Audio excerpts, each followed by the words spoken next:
Tous les dimanches, 1h, 2h, Rothschild François Junior analyse, commente et vous aide à mieux comprendre les enjeux sociaux, politiques, économiques. Enjeux sur RFM 104.9 et sur rfmhaïti.com. Un rendez-vous hebdomadaire pour traiter des grands thèmes de l'actualité quotidienne. 1h, 2h, tous les dimanches. Enjeux avec Rothschild. C'est votre meilleur rendez-vous.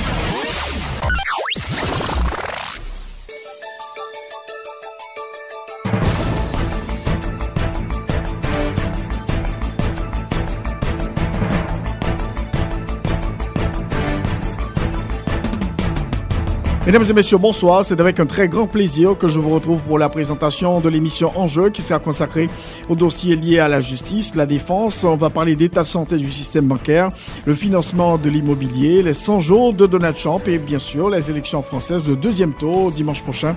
Nos invités, le professeur Montferrier d'Orval, le banquier Maxime Descharles, le professeur Franz Lecomte. Encore une fois, bonsoir et bienvenue à l'émission Enjeux. Depuis ça ouvre ses outils. Puis bon choix matériel pour électricité, finition et plomberie. Puis bon service, puis bon accueil pour tout le monde cap construit. Architecte, ingénieur, compte mettre boss, designer au soir mettre caille. Éco de pour bien toutes sortes besoins pour construire j'ai caillou normal. Petits outils, gros outils. Bons outils, bon ma qualité supérieure, bon prix, si rangé, beau construction, belle finition, Eco-Dépôt pour job la bien faite, pour cahier fait. Eco-Dépôt, c'est joindre la technique à l'agréable.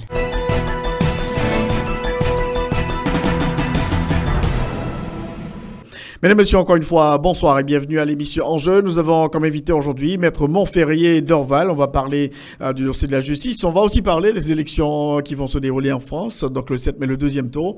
Maître d'Orval, bonsoir et bienvenue à l'émission Enjeux. Bonsoir Rothschild, et bonsoir auditeurs, auditrices et fanatiques émission Enjeux de RFM. Alors, Maître d'Orval, concernant la ministère, quel bilan tiré de cette mission qui est en Haïti depuis pratiquement 13 ans? Bon, le bilan tiré, moi je peux pas mettre ça sur le dos de la ministère. Le ministère est là. Son rôle c'était vraiment de garantir une certaine stabilité pour que les gens puissent, les acteurs politiques, les dirigeants politiques puissent s'en souvenir. Mais le problème ne se pose pas au niveau de la ministère. Bon, et bien sûr on repose la ministère, le problème de choléra, le problème de ceci, de cela. Mais le véritable problème, c'est pas au niveau de la ministère, c'est au niveau du pouvoir politique, au niveau des dirigeants. Donc, il n'y a pas de vision. Les gens qui nous dirigent n'ont pas de vision. Ne savent, les gens qui nous dirigent, ils voient pas l'intérêt du pays. C'est ça le problème qui est posé. Quand vous dites c'est la ministère est là, vous permet de faire des choses. Mais c'est à nous de créer un cadre de façon que la ministère puisse rentrer. Que ce soit au niveau de la justice, que ce soit au niveau des élections, c'est à nous de le faire. Mais qu'est-ce qu'on fait? Là, et je vous dis, s'il n'y avait pas la ministère, il y aurait déjà un coup d'État dans le pays. Et on a vu, que ce soit sous président Préval, que ce soit sous président Martelly. Quand on contestait le salaire minimum, ça faillit virer. Donc, et le bilan, c'est au niveau du pouvoir, c'est à nous de prendre en charge l'intérêt du pays. Ils sont pas là. Ils sont pas venus pour nous occuper. Moi, j'ai cette idée d'occupation de la ministre. Pour moi, ils sont là pour nous aider à trouver le chemin à trouver le chemin de la démocratie, à trouver le chemin de la stabilité jusqu'à ce qu'ils puissent s'en aller. Mais nous autres, on n'arrive pas à faire en sorte que le pays soit dirigé, que le pays soit bien dirigé, que les élections puissent bien se dérouler. Et puis chaque fois, il y a toujours une crise, on demande le départ de la ministre. Donc, jusqu'à présent. Et là encore, est-ce que la ministre peut retirer toutes ses troupes, toute sa police en Haïti? Je ne suis pas sûr. Et même pour les forces, ils ont quand même des militaires qui sont là. Mais je pense que ça prend du temps. Nous devons nous organiser. Des fois, on impute la responsabilité à l'étranger ou à la ministre. Mais nous sommes responsables aussi. Bien sûr, il faut pas croire. La ministre, ça fait partie de l'ONU. Bon, l'ONU, quel intérêt là l'ONU peut avoir? C'est les droits fondamentaux, l'intérêt national, que les choses puissent se dérouler. Mais si je prends le cas d'un autre pays, c'est différent. L'autre pays défend ses intérêts, mais quels sont les intérêts des Haïtiens? Mais les dirigeants doivent comprendre Ils doivent bien diriger le pays de telle sorte que celui qui est élu, celui qui a gagné les élections, c'est lui qui doit gagner les élections puissent se dérouler. Et puis à ce moment-là, on a viré à force de faire, parce que si le problème vient des élections, tout le problème haïtien vient des élections, on n'arrive pas à organiser les élections de manière démocratique, il y a toujours une contestation, il y a toujours un problème aux élections, et le problème des élections se traduit en problème politique, et d'où maintenant l'instabilité, la crise est génératrice de la misère. Ça crée de l'instabilité, ça influe sur l'investissement, ça influe sur l'emploi, il peut pas avoir de création d'emploi. Donc, par conséquent, on a intérêt à organiser le pays. Nous devons organiser un état de droit, un pays qui fonctionne de la loi. Nous devons organiser la justice, c'est important qu'on organise la justice. Encore faut-il qu'on ait vraiment un véritable plan de la justice, un plan de réforme de la justice pour qu'on puisse aller de l'avant. Mais le problème n'est pas la ministre en tant que tel. Le problème, ça vient de nous, Haïtiens. Alors, Maître Montferry Dorval, donc la présence prochaine de la MINUSTE, elle est nécessaire selon vous? Moi, pour moi, c'est au plan de la sécurité policière. Bon, comme ils veulent intervenir au niveau de la justice, j'ai l'impression qu'ils vont garder quand même une force policière en attendant qu'on puisse prendre la chose, parce que eux-mêmes sont conscients, ils peuvent pas partir comme ça, sinon ils vont revenir. Donc, ils ont dit ça, comme s'ils doivent revenir, ils vont rester à jamais. Parce que nous autres, les Haïtiens, nous sommes pas incapables. Nous sommes nationalistes quand nous avons un étranger devant nous. C'est comme ça. Un nationaliste, c'est pas ça. Un nationaliste, moi, je considère qu'ils sont plutôt des nationalistes, des antinationaux. Ce sont parce que on ne peut pas être nationaliste quand on est contre la population, quand on est contre le pays. Donc, un nationaliste, c'est quelqu'un qui aime le pays et qui travaille en sorte que le pays puisse marcher, puisse fonctionner, c'est ça un nationaliste. Mais c'est pas ce qui se fait dans la pratique. Est-ce que la ministère, pour moi, pour l'instant, la ministère ne peut pas s'en aller tout de suite. Il faut préparer tout ça, il faut organiser la police et il faut organiser la sécurité, que ce soit au niveau de l'armée. Moi-même, je suis pas contre qu'il y ait une force de défense nationale, parce que un pays doit avoir une défense nationale. Moi, je suis pas contre l'armée, il faut bien organiser l'armée, et pas pour l'armée, je dis que il faut organiser l'armée parce qu'il faut faire le développement, c'est pas ça. Une armée est là pour assurer la sécurité extérieure du pays. C'est ça vis-à-vis de toute agression extérieure. Donc c'est pas ça. On crée l'armée pour faire le développement. C'est pas ça l'idée. Un pays, vu l'histoire du pays, vu la position du pays, même par rapport à la République dominicaine, on devrait avoir une force armée qui maintenant qu'on organise d'une autre manière l'armée, mais c'est nécessaire d'avoir une force armée. Moi, je suis favorable à ça. Il faut organiser la police, et ensuite il faut aussi que le pouvoir civil donne l'exemple, parce que les problèmes qui se posent des fois, ça ne vient pas vraiment des forces de police ni de l'armée, non, c'est pas ça, non. Ça vient surtout du pouvoir civil. Ça vient des autorités civiles ou bien des particuliers qui influencent tout ça et qu'on n'arrive pas à respecter les règles du jeu démocratique. Parce que Haïti doit entrer dans l'ère de la démocratie. Mais on ne respecte aucune règle. Il n'y a pas de démocratie sans norme. On ne respecte aucune norme. C'est ça le problème qui est posé. Il y a toujours un problème. Tout le problème d'Haïti vient du non-respect de la règle de droit. Parce que là, on est vraiment allergique au droit. Tant qu'on ne respecte pas la règle de droit, je considère un pays qui respecte la règle de droit, c'est comme quelqu'un qui prend un véhicule qui n'a pas de permis, qui n'a pas sans frein, qui ne peut pas s'arrêter, à ce moment-là, qui essaie de tuer des gens. Donc, et voilà, je prends l'exemple toujours, vous tombez dans un abîme.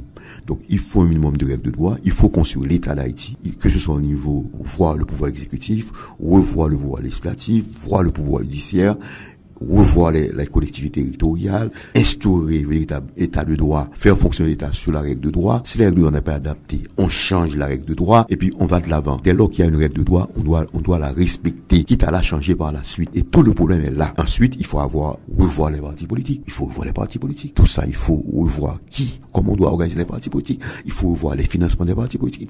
Tout ce système, c'est un système à faire. Pour moi, il faut organiser l'État. Tant qu'on n'aura pas organisé l'État, on n'ira nulle part. Mais donc, moi, je ne suis pas fier que la ministère soit là, mais non plus, la ministère comme elle est là, elle ne peut pas partir sans qu'on puisse organiser l'État, qu'on puisse avoir une force, que ce soit au niveau des forces de police, au niveau des forces armées, mais au niveau de la mentalité, travailler sur la mentalité, sur la formation des gens, tout ça, ça rentre tout ça dans le travail, c'est un travail systémique. Donc c'est un chantier énorme. Alors concernant la Minujuste, cette mission onusienne qui sera déployée au mois d'octobre prochain pour appuyer la justice et aussi la police nationale, on sait que depuis plusieurs décennies qu'il y a quand même des millions et des millions de dollars américains qui ont été investis dans le secteur de la justice pour essayer pour permettre à Haïti d'avoir une justice professionnelle, pour renforcer l'appareil judiciaire, et on voit quand même les résultats. Alors qu'attendez-vous vous-même de cette mission Minujuste qui sera déployée au mois d'octobre, qui sera focalisée justement sur la question de la justice, Maître Dorval? Moi, je suggère que le ministère de la Justice, le CSPJ, en collaboration avec le CSPJ, détermine la politique judiciaire. C'est à nous autres de créer le cadre dans lequel doit s'insérer la MINUSTA. C'est pas à MINUSTA de nous donner l'orientation. Donc, il y a des autorités dans le pays. La MINUSTA est une force d'appoint qui vient nous aider. C'est à nous de déterminer le cadre. Tout comme il y a plein de, comment on appelle ça, de structures là, et qui viennent nous aider. On a eu, il y a Chemonix, il y a d'autres institutions qui viennent aider. Il y a plein d'ONG qui interviennent dans ce secteur. C'est une ONG, mais elle appartient de créer le cadre. Le ministère doit dire maintenant, vous voulez intervenir dans quel cadre, voilà ce qu'on peut faire, nous aimerions que vous interveniez dans tel cadre. Il y a un contrôle qui se fait. C'est à nous de le faire. Mais si on est absent, on n'a pas de projet, il n'y a pas de vision, il n'y a pas de projet, il n'y a pas de programme, c'est normal qu'on vous impose quelque chose. Des fois, on se plaint que l'étranger qui impose. Regardez, on parle tout le temps de la détention préventive prolongée. Moi, j'ai dit que c'est un problème de management qui se pose. À chaque fois, tous les ministres qui disent, on déclare qu'ils vont résoudre ce problème. On n'arrive pas à se résoudre ce problème. Vous allez mettre les gens qui sont en prison dehors. Des fois, les gens, après plusieurs années. Donc, alors que le type a un dossier, on le met dehors sans jugement. Vous le faites sortir de prison, mais le problème n'est pas résolu. Mais, et les gens qui arrivent par la suite, les autres qui arrivent, il faut une organisation. Je dis maintenant, il faut que le parquet dispose d'un tableau. Le ministère d'abord a un tableau de bord. Le parquet dispose d'un tableau de bord. Le parquet envoie tel dossier, s'il y a un problème, un dossier criminel, au doyen qui transmet ça au cabinet d'instruction. Le doyen a un tableau de bord, le juge d'instruction a un tableau de bord. Il y a quelqu'un au Parlement, et probablement au parquet, qui contrôle. Et le ministère aussi a un tableau de bord pour contrôler tout ça. Pour voir. Vous avez 1 mois et 2 mois pour rendre une ordonnance. Pourquoi vous n'avez pas rendu une ordonnance? Avant 2 mois. Il y a un système, on peut rédiger ça, on peut gérer ça manuellement ou bien par la voie de l'informatique, électroniquement. Vous pouvez gérer ça. Donc, maintenant, si on ne fait pas ça, il faut prendre le problème en amont comme en aval. Si dit bon, on va mettre les gens dehors. Mais il y a plein de gens qui arrivent. Mais comment vous allez gérer ça? Il faut un problème de gestion. Un problème d'organisation. Il faut revoir, même le doyen. Le doyen, c'est un administrateur. Mais c'est pas l'aspect juge seulement, le doyen. C'est un administrateur. Mais le doyen est seul, là où il est. Le doyen est seul. Pourquoi on ne crée pas des vice-doyens? Il faut revoir l'organisation. Donc, selon vous, il revient au gouvernement haïtien de définir cette feuille de route. Oui, de définir. Il faut créer un cadre d'organisation. Il y a le CSPJ aussi qui administre. Le CSPJ doit jouer son rôle. Parce que le ministère de la Justice n'a plus de prise sur les juges. L'administration de la justice. Le ministère définit la politique judiciaire. Mais il y a une administration. Les juges échappent au contrôle du ministère de la Justice. Maintenant, il y a un problème qui se pose au niveau de la détention des gens. Des principes prolongés. Bon, il faut une organisation, il faut réfléchir. Comment résoudre ce problème? Et on gaspille de l'argent. Et on a besoin d'argent. Et on donne l'impression que à chaque ministre qui vient, que le problème n'est jamais reposé. Tout récemment, le ministre a organisé un forum. L'autre a organisé opération coup de poing. Et on réduit le problème de la justice à celui de la détention préventive prolongée. Il y a d'autres aspects, d'autres problèmes qui se posent. Il n'y a pas que ça. J'ai l'impression que sur les gens, on ne voit que les gens en prison. Mais il y a d'autres aspects. Le problème des biens des gens.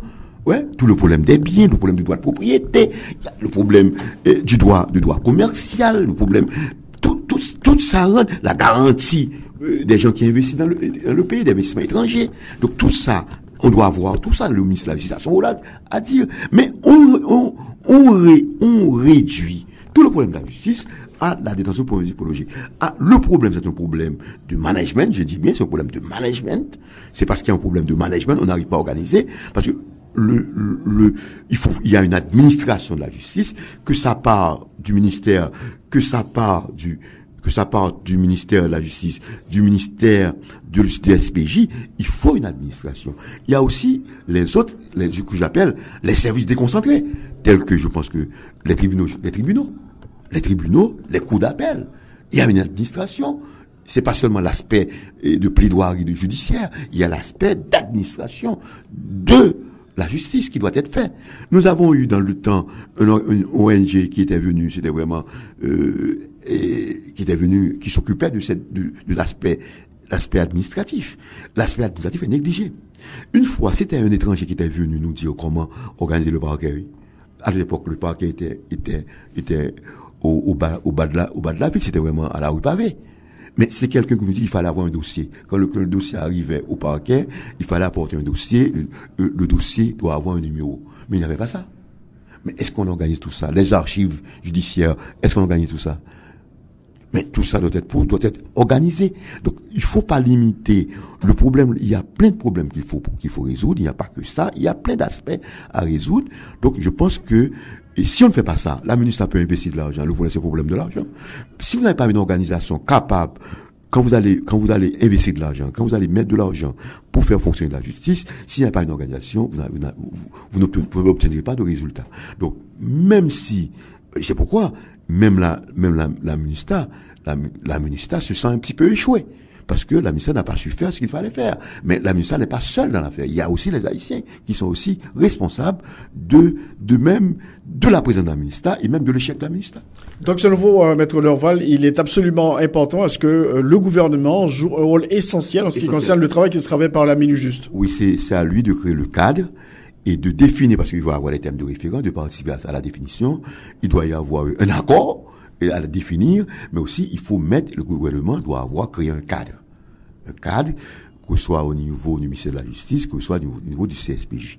Il faut que le CSPJ aussi agisse. Il a aussi la mission d'administrer, du moins, l'administration de la justice se rapportant au juge. Normalement, on devrait avoir tout le pouvoir judiciaire, parce que c'est le Conseil supérieur du pouvoir judiciaire. Il y a tout un volet qui échappe au CSPJ, c'est l'administration des greffiers, l'administration des greffes, l'administration, je dirais maintenant, il y a les huissiers aussi qui sont là dans le système.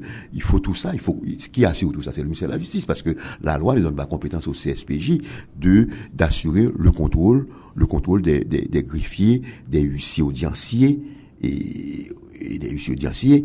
Donc, je pense que il y a même des secrétaires aussi au niveau des tribunaux.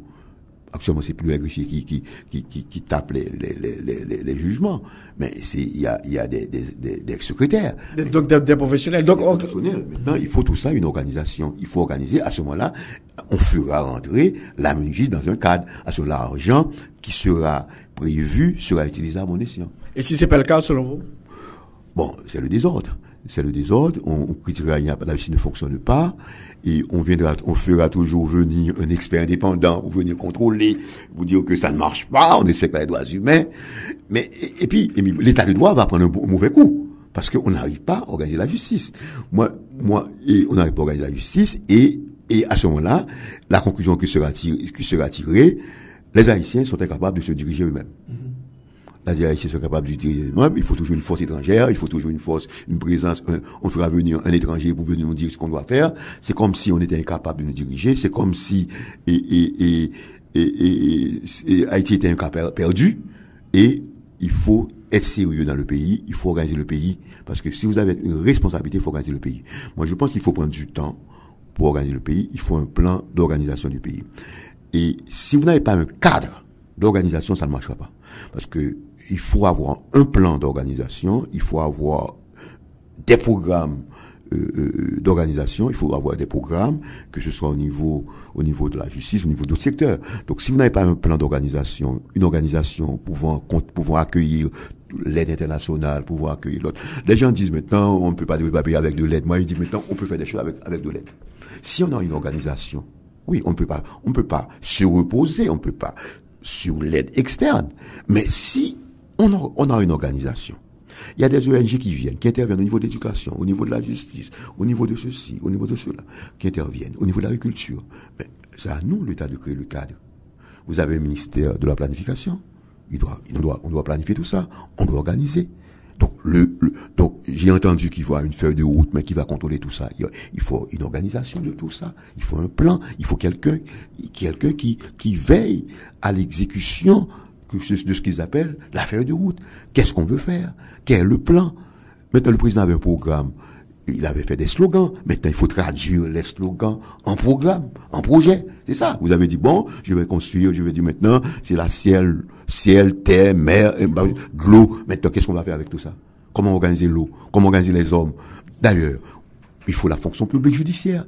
Il faut la fonction publique générale de l'exécutif. Il faut organiser tout ça. Il faut que l'administration publique soit organisée, soit réformée. Il faut que c'est le concours, la fonction publique fondée sur le mérite.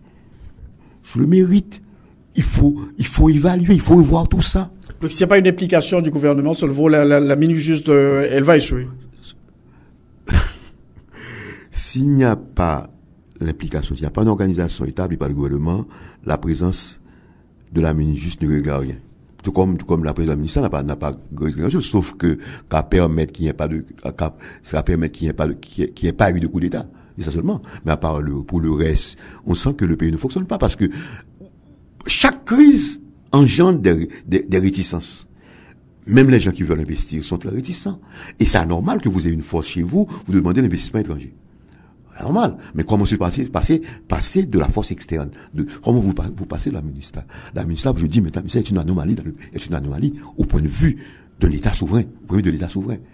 Donc, on est un État, on devrait assumer la souveraineté de l'État, on organise l'État. La souveraineté, ça veut dire que l'État s'implique dans le devenir des citoyens. C'est ça, la souveraineté. Si vous ne faites rien pour vos citoyens, vous êtes intéressé aux problèmes des gens, vous êtes intéressé aux problèmes, vous essayez de respecter l'état de droit, les problèmes sociaux, vous attaquez, il y aura tous des problèmes. Mais il faut montrer la volonté pour organiser tout ça. Mais quand vous laissez, je dirais maintenant, empirer les problèmes, et on ne sent pas cette volonté, bon, où est-ce qu'on va? Donc, c'est pourquoi, le pays a un gouvernement. Il y a un État, il y a un président de la République, il y a un gouvernement. Quand vous êtes au niveau de l'État, vous êtes dans l'État, qu'il s'agisse du président de la République, du gouvernement, je prends l'ensemble, ce qui vous intéresse, c'est l'intérêt général. Alors, Maître Mofoye-Doval, concernant toujours le dossier de la mission des Nations Unies pour la stabilisation en Haïti, la Minijust qui va arriver au mois d'octobre prochain, on évoque, donc c'est clair, le gouvernement a réitéré sa volonté de mettre sur pied, de remobiliser les forces armées. On parle d'une force de sécurité et de défense. Donc vous êtes pour ou contre le retour de l'armée? Oui, parce qu'une bonne diplomatie oppose une bonne défense. On ne peut pas avoir une diplomatie sans avoir de la défense. Vu l'histoire du pays, on doit avoir la défense. Bon, bien sûr, on critiquait les forces armées. Bon, on appelle ça l'armée écrasée-zo. Bon, maintenant, on a fait une démarcation, et c'était une anomalie. Là, il y a la police qui s'occupe de l'ordre public, l'ordre interne, la tranquillité, la sécurité. Il y a l'armée qui s'occupe de la défense, des agressions extérieures. C'est ça l'armée de West. Mais on a eu une armée qui cumulait les fonctions de police et de défense. Et maintenant, il faut avoir une défense nationale. On ne va pas avoir une armée pour faire du développement. On peut faire, c'est des tâches subsidiaires. C'est pas des tâches essentielles. Le rôle pour créer l'armée, sinon on n'a pas besoin d'avoir une force armée. Voilà, c'est une force de défense nationale, ne serait-ce que vis-à-vis de la République dominicaine. Il faut avoir une force de défense, mais il faut organiser cette défense qui doit rester à travers les frontières, dans les endroits réservés pour une armée. Ensuite, il y a la police qui assure. Et des fois, la police peut venir en aide à l'armée. Tout ça doit être organisé. Vous avez vu ce qui se passe en France, quand on a déclaré l'état d'urgence. Non seulement on a considéré que la gendarmerie la police était impuissante, on a fait une gendarmerie. Finalement, on a dû faire venir les militaires pour protéger le pays. Et vu l'histoire du pays, et on a une indépendance grâce à une armée indigène, à la bataille de nous autres haïtiens, des gens sortis de l'esclavage. Donc nous autres, nous avons l'histoire du pays. Même quand on chante l'hymne national, on sent, il faut rester, c'est la tête altière. Ouais, c'est comme ça, on reste comme on était des militaires. Donc tout ça, on doit avoir l'armée, mais il faut organiser. Mais tout ça s'accompagne d'autres mesures. Il faut la formation des policiers pour savoir ce qu'est l'État, des parlementaires, tout ça. Il faut la formation du citoyen. Moi, je pense que on devrait penser à une sorte d'éducation civique pour les gens, d'éducation civique même pour les hommes politiques aussi, pour savoir qu'aussi une élection, parce qu'il doit aller des élections, s'il y a un perdant, on doit pouvoir résoudre ce problème à l'interne. Alors, le gouvernement table sur une armée qui serait une armée de développement chargée de lutter d'intervenir en cas de catastrophe naturelle et déployer la frontière pour appuyer les douaniers dans la contrebande. Bon, pour les douaniers, oui, mais pas pour. On peut faire. C'est d'état subsidiaire. C'est pas l'objectif principal. L'objectif principal, c'est la défense nationale, c'est de poser le pays comme des agressions extérieures. C'est ça. On peut pas dire qu'on n'est pas en guerre. On ne sait jamais ce qui peut arriver. Qui veut la paix prépare la guerre. C'est ça. Qui veut la paix prépare la guerre. Donc, il faut une vraie armée aujourd'hui. Une vraie armée. Et d'ailleurs, même pour renforcer la diplomatie. Mais vous êtes impuissante quand vous êtes diplomatie. Vous avez vu les États-Unis, quand la diplomatie échoue, donc c'est la force. Donc, même pour faire respecter au plan diplomatique, il faut avoir une défense. Donc, maintenant, et je vous dis encore, même pour nous protéger vis-à-vis de la République dominicaine, il faut une défense nationale. Mais c'est pas pour accomplir au premier plan d'état de développement, c'est pas ça l'armée, c'est pas ça. C'est une force de défense. On peut permettre, il peut y avoir des cellules au sein de l'armée qui s'occupent, qui rendent des problèmes d'état de développement. Il y avait on appelle ça des génies militaires. Il y avait ça, on peut faire ça. Et on peut aider dans le développement, mais pas pour aider au reboisement. Quand c'est un problème, on peut faire intervenir l'armée. Mais on peut avoir aussi, bon, même les pompiers, c'est des forces de police. Mais quand il y a, on peut renforcer les pompiers. Il y a pu avoir d'autres personnes. On peut organiser le service national, militaire, pour que les citoyens puissent arriver à se défendre, à se protéger. Tout ça, on peut organiser. Mais l'armée est une nécessité compte tenu compte tenu du fait qu'il faut protéger, qu'il faut défendre, qu'il faut préserver le pays contre les agressions extérieures. On ne sait pas même quand ça peut arriver. Donc, nous devons avoir une armée pour nous protéger. L'armée peut servir pour aider s'il y a des problèmes. On ne peut pas résoudre les problèmes, par exemple, des problèmes, il y a des gangs, tout ça. Il y a des moments où on peut faire l'armée. Même la France aussi, ils ont à plusieurs degrés. Il y a aussi la police, mais il y a la gendarmerie. La gendarmerie, c'est une force, c'est à mi-chemin entre la police et l'armée.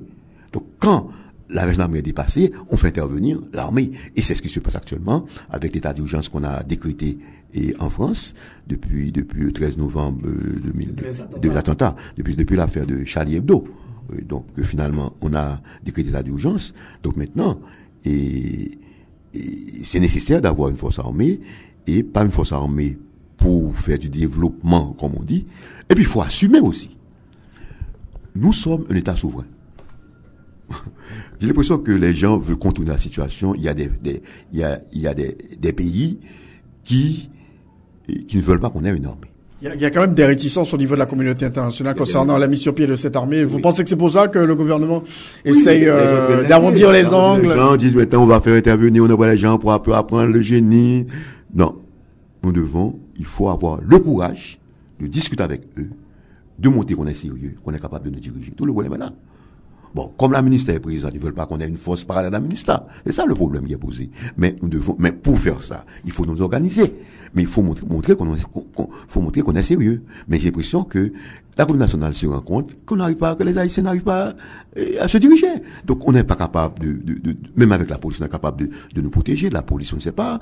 Et on trouve des fois que c'est au niveau de la police, il y a l'impression que, j'ai l'impression qu'ils ont l'impression que rien ne marche en Haïti, Haïti est de cas perdu. Moi, il faut dire les choses comme elles sont. Il y a de cas perdus. Moi, j'ai peine à à croire que Haïti est un cas perdu. C'est pas le cas, il faut la volonté. Il faut la volonté, on est capable de le faire, on en est capable, mais il faut la volonté, il faut montrer qu'on a la volonté. Mais pour cela, il faut avoir un plan d'organisation du pays, il faut savoir où l'on va, qu'est-ce qu'on veut faire, il faut des interlocuteurs sérieux, il faut montrer qu'on soit sérieux. Donc sinon, qu'on est sérieux, si on ne montre pas qu'on est sérieux, à ce moment-là, ils vont avoir, donc ils ont peur. Il faut pas que ça se transforme en un gang. C'est ça le problème qui est danger. Donc maintenant, il faut montrer qu'on soit sérieux. Mais ils sont là, la ministère est là depuis 2004. Ouais, 2004. Mais le problème toujours demeure, on a l'impression qu'on n'arrive pas à s'en sortir. Donc, alors qu'ils sont là, ils veulent partir. On demande leur départ, mais on n'est pas prêt pour que la ministère puisse partir. Donc c'est tout le problème là. On montre qu'on est capable de diriger la communauté nationale est réticente. Maintenant, mais il faut, nous devons savoir que nous sommes un pays souverain. Nous devons nous organiser. C'est pas la communauté nationale de nous organiser. On peut nous aider à nous organiser. Maintenant, il faut prendre les dispositions pour nous organiser. Alors concernant l'armée, il y a le problème financier, le problème économique qui se pose aujourd'hui. Où ça qu'on va puiser les moyens pour avoir une vraie armée, selon vous, Montferry Dorval? Pour moi, les moyens sont là. C'est un problème d'organisation. Dès lors qu'on veut faire quelque chose, on trouve de l'argent. On veut faire quelque chose, il y a de l'argent. Tout ça, de l'argent. Oh, les moyens sont là. Les moyens sont là. Et si vous vous organisez, vous allez trouver les moyens. Oui. Les moyens vont venir. Oui. Sur l'organisation, vous êtes dans la misère parce que vous n'êtes pas organisé. Moi, j'ai fait une expérience quand moi j'ai voyagé, j'ai vu ça dans plusieurs pays, j'ai vu maintenant la différence entre les pays. Il y a un pays, il y a des pays qui sont organisés. Il y a un groupe de gens qui veulent l'organisation de leur pays, qui organisent leur pays. Il y a d'autres qui ne veulent pas l'organisation de leur pays. C'est la différence entre les deux pays, oui. Maintenant, c'est pour faire trouver des moyens. Vous pensez que si le pays est organisé, vous avez les moyens, les investissements vont venir, l'emploi les investissements vont venir, la production va venir, on va organiser le pays, et vous allez trouver les moyens, vous allez pouvoir exporter, vous allez pouvoir trouver l'investissement direct en Haïti. Et tout ça, on va venir. Maintenant, si t'es pas organisé, on va dire qu'on va pas trouver les moyens. Et des fois, malgré la situation du pays, les gens trouvent les moyens à faire d'autres choses. C'est comme pour l'université, les gens disent, oui, ils sont que de l'université, il y a les moyens. Les moyens sont là. Et dès lors que vous organisez, vous allez trouver des moyens. L'organisation ne va pas vous permettre de générer des ressources. Moi, je crois ça. Et on ne s'est jamais penché sur le régime fiscal haïtien. Moi, j'ai entendu, les gens ne jouent pas de fiscalité. J'ai entendu les candidats vont pas dire, maintenant, que ce soit en France, que ce soit aux États-Unis, on va faire des réductions des dépenses, on va faire une baisse d'impôts, on va faire une baisse d'impôts. Mais on n'a jamais pu parler de ça. Mais est-ce qu'on a fait évaluation du régime fiscal haïtien? Qu'est-ce qu'il y a lieu de faire? Comment organiser? Comment aider les citoyens à payer l'impôt et aussi à faire des réductions? Parce que les gens payent beaucoup d'impôts. Que ce soit au niveau même quand vous fumez, quand vous payez les taxes pour les cigarettes, vous payez plein de choses pour les jeux à ça, vous payez plein de choses. Il y a plein de choses. On paye la TCA. Nous autres, on paye la TCA. Moi, je suis comme avocat, je paie la TCA. Il faut agrandir l'assiette fiscale. Mais laissez-la. Mais il faut pencher à ça, il faut organiser le pays. Les moyens sont là. Et il y a plein de gens qui ne payent pas. C'est ça le problème. Il y a plein de gens qui ne payent pas. Mais comment permettre à ces gens de payer? Oui. Comment permettre à ces gens de payer? Mais tout cela, pourquoi les gens ne payent pas? Bon. Dans notre pays, les gens ne payent pas de gaieté de cœur. Mais si on arrive à organiser le pays, les gens voient que le pays fonctionne. Donc, ils vont devoir payer, accepter de payer. Mais pour cela, il faut réfléchir sur le régime fiscal, voir qu'est-ce qu'il y a lieu à comment agrandir est-ce pas élargir l'assiette fiscale plutôt que d'augmenter les taxes. Qu'est-ce qu'il faut faire? Donc, c'est à nous de réfléchir sur ça. Et dans ce moment, il faut appeler à des fiscalistes, à des gens qui sont super fiscales, voir en budget, voir tout ça pour voir le pays. Bon, et pour cela, il faut une réflexion. Mais c'est pas la ministre de faire la réflexion. C'est pas la ministre qui doit faire la réflexion, c'est à nous de faire la réflexion. La ministre ne peut que aider, donner des aides comme ça, mais ça ne suffit pas. Mais c'est à nous de prendre en charge le pays. Il faut qu'on soit sérieux. Il faut qu'on soit sérieux et établir un cadre dans lequel doivent s'insérer la ministre et les ONG qui évoluent en Haïti. Alors pour terminer, quand même, vous avez vécu en France, vous avez étudié en France pendant quelques temps, et les élections françaises, ça domine l'actualité. Dimanche prochain, on aura le deuxième tour final, Emmanuel Macron, Marine Le Pen.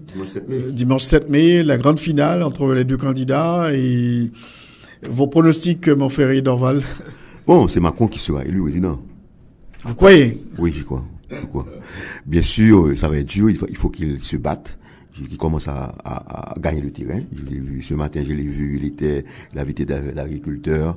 Il fait appel aux ruraux, il fait appel à la France rurale.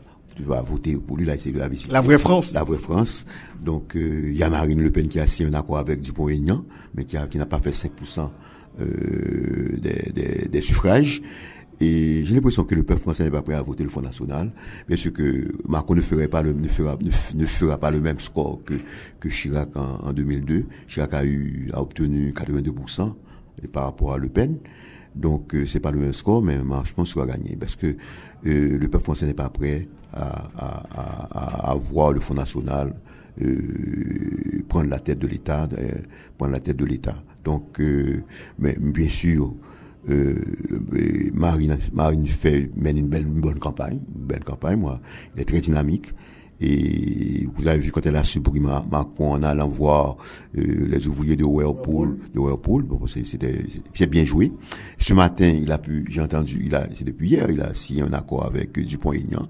Il a donné. Qu'est-ce qu'a son premier ministre? Bon, c'est élu, mais elle sera pas élue. Elle sera pas. Vous êtes catégorique. Elle sera pas élue. J'ai l'impression que Macron croyait qu'il était déjà président, parce que quand il a été réuni les gens à la rotonde, bon, les gens, il a été très critiqué. C'était une gaffe, on dit. Une gaffe critiquée. Mais, je ne crois pas, il y a le Front républicain, les gens ne seront pas prêts à voter. Mais le Front républicain n'est pas aussi compact, comme le scénario Chirac, Jean-Marie Le Pen. Non, vous avez vu, il y a des gens, il y a deux personnes qui disent qu'ils ne vont pas voter, même au niveau du parti républicain, les républicains. Et j'ai entendu des gens dire qu'ils ne vont pas voter Macron. Il y a des gens. Christine Boutin qui a appelé à... Christine Boutin qui ne veut pas Macron. Il y a d'autres personnes qui disent qu'ils ne vont pas voter Macron. Et le parti aussi a pris position pour dire maintenant, ils vont faire barrage au Front National, mais il n'a pas invité les gens à voter Macron. Le parti LR. Mais Sarkozy a pris position. Il faut faire barrage au Front National. Il y a Mélenchon, qui n'est pas très clair. Je n'étais pas très clair, mais il a dit qu'il ne pouvait pas donner de consigne de vote. Il ne donnait pas de consigne de vote, mais lui, il faut faire barrage au Front National. Mais il sait que depuis longtemps, c'est ce qu'il a dit, depuis longtemps, on sait qu'on est sa position, il ne voterait jamais le Front National, mais il n'a pas dit dans quel sens il va voter, et il n'a pas dit s'il va voter Macron. Mais moi, je peux parier que Macron va gagner, mais qu'il faut qu'il se batte. Il ne faut pas qu'il commette d'erreur. Au départ, il a traîné les pieds. Il pensait qu'il avait déjà gagné parce qu'il était grisé par le fait d'arriver au premier tour. Donc, il pensait qu'il allait avoir le Front républicain, qu'il allait remporter les élections. Maintenant, c'est pas toujours gagné, c'est pas gagné d'avance. Moi, je peux dire, comme je peux donner mon opinion, moi, je pense qu'il va faire, qu'il fera peut-être entre 60 et 58% des voix. Mais il va remporter les élections. Il y a le grand Jacques Attali qui pense que la presse aurait intérêt à ce que Marine Le Pen remporte ces élections. Regarde ce qui s'est passé aux États-Unis d'Amérique. De toute façon, mais je pense qu'il y a un groupe. Bon, c'est très délicat. C'est une délicat. Il y a une dame là. C'est quoi qui animait une émission sur quelle chaîne? C'est iTélé qui n'a plus iTélé, l'ancienne iTélé, mais c'est Audrey Boulevard, qui a pris position. C'est une compagne de Montebourg. Qui a pris position en faveur de Macron, mais qu'on a dû mettre en congé de son émission, puisque ça a été critiqué par le Front National. On a dit qu'il a perdu sa neutralité. Donc finalement, la presse, ils ont joué autrement. Moi, j'ai vu une émission sur France 5, c'était vraiment l'étonnant silence de Mélenchon. Je pense que c'est une façon, c'était une manière très habile d'orienter, de porter, de pousser, on soit à se prononcer, effectivement, le lendemain, mais on soit à se prononcer. Je crois qu'il y a un groupe de médias qui a critiqué le fait qu'il n'ait pas été invité à participer à certaines sorties de Marine. Je pense que c'est une façon aussi, pour prendre position. Bon, le Front National les a critiqués. Oui, effectivement, il a choisi des médias avec lesquels il souhaite aller en campagne. Tout à fait. Oui, ils ont critiqué maintenant, mais ils peuvent pas quand même se positionner. Ils doivent garder une certaine indépendance, même si le monde a pris position en faveur de Marine. C'est comme ça le monde procède. Je me rappelle quand il y avait en faveur de Macron, excusez-moi. Et Le Monde l'avait fait quand il y avait 3 candidats, et il y avait 3 candidats, il y avait plus que 3 candidats, mais c'était 3 candidats et favoris. Il y avait Bayrou, Ségolène, Sarkozy. Et Le Monde, je me rappelle bien, à l'époque, il y avait Colombani qui était directeur du Monde. Le Monde avait pris position avec Colombani. Il a pris position pour les 2 candidats. Lui, Le Monde soutient les 2 candidats. Effectivement, les 2 candidats ont été élus au second tour. Donc, selon vous, il n'y aura pas de surprise dans ces élections. On regarde ce qui s'est passé aux États-Unis. C'est un peu la même situation. Tout le monde disait Trump ne peut pas gagner, mais Trump a été élu par les Américains. Vous ne pensez pas que les Français vont voter Marine Le Pen? Les Français, majoritairement, ils vont voter. Peut-être que Marine ferait 40%. 38-40%, mais Marine ne gagnerait pas les élections. Et la France n'est pas prête à avoir le Front National. Et il y a le président Hollande qui a joué d'abord contre Mélenchon, qui a joué aussi contre... On avait dit la même chose aux États-Unis pour Donald Trump. Les Américains ne sont pas prêts à voter Donald Trump parce qu'il est extrémiste, etc. Marine essaie de diaboliser le Front National. C'est pourquoi il ne met pas Marine Le Pen, non, il a mis Marine. Et c'est pour des raisons. Il était sur son père, il a dû laisser sur son père, parce que pour pouvoir prendre son indépendance, il a même écarté le père du parti pour pouvoir, parce que, il va dire le nom Le Pen le gêne et la présence du père le gêne aussi. Et effectivement, vous avez vu que tous ces gens-là, et vu le comportement de Le Pen, la déclaration faite par Le Pen, vous avez vu hier, quand il a été, quand Macron a été quelque part là pour rencontrer les gens qui ont dû souffrir pendant la Seconde Guerre mondiale, vous avez vu que pourquoi c'est par rapport à Marine Le Pen. Et donc, je ne sais pas pour une poche dans 5 ans. Mais pour actuellement, je ne crois pas. Pas avec le même score que Chirac en 2002. Moi, je crois que Macron gagnerait les élections. Bon, moi, je vais le suivre. C'est un type très brillant. Ouais, il est très brillant. Il s'est préparé. Et on trouve que ce qui intéresse, qu'on voit que avant il y avait le problème de Fillon. Mais maintenant, c'est à partir des idées, des positionnements très idéologiques sur la question. Macron est un social-libéral. Et je me rappelle une fois dit, il y a une gauche libérale et les gens n'ont pas compris ça. La gauche peut évoluer parce que ça va quand même avoir des effets sur le Parti socialiste et le Parti républicain. Il faut après les élections. Mais quand même, il faut suivre Macron et voir comment il va procéder. Moi, j'espère qu'il gagnera les élections et que les Français puissent faire, comme disait Giscard d'Estaing, puissent faire le bon choix en choisissant Macron et au détriment de Marine Le Pen. Mais la campagne de Marine, ça mérite d'être apprécié aussi. Ça mérite d'avoir fait une bonne campagne et l'organisation. Et dans un livre aussi, il faut dire que Hollande a déclaré que Marine a considéré quand Hollande recevait les hommes politiques, les chefs de parti. Et je crois dans le livre que ce que le président ne devrait pas dire, je crois Hollande a relaté le fait que Marine lui paraissait très organisée. Moi, c'est tout ce que je veux dire. Je souhaite vraiment que les Français votent et puis qu'ils arrivent à choisir Macron. Moi, je vote pour Macron. Alors, encore une fois, merci beaucoup, Maître Montferrier d'Orval, d'avoir été l'un des invités à notre émission aujourd'hui. Merci beaucoup. Merci, Moti, de m'avoir invité. Au plaisir.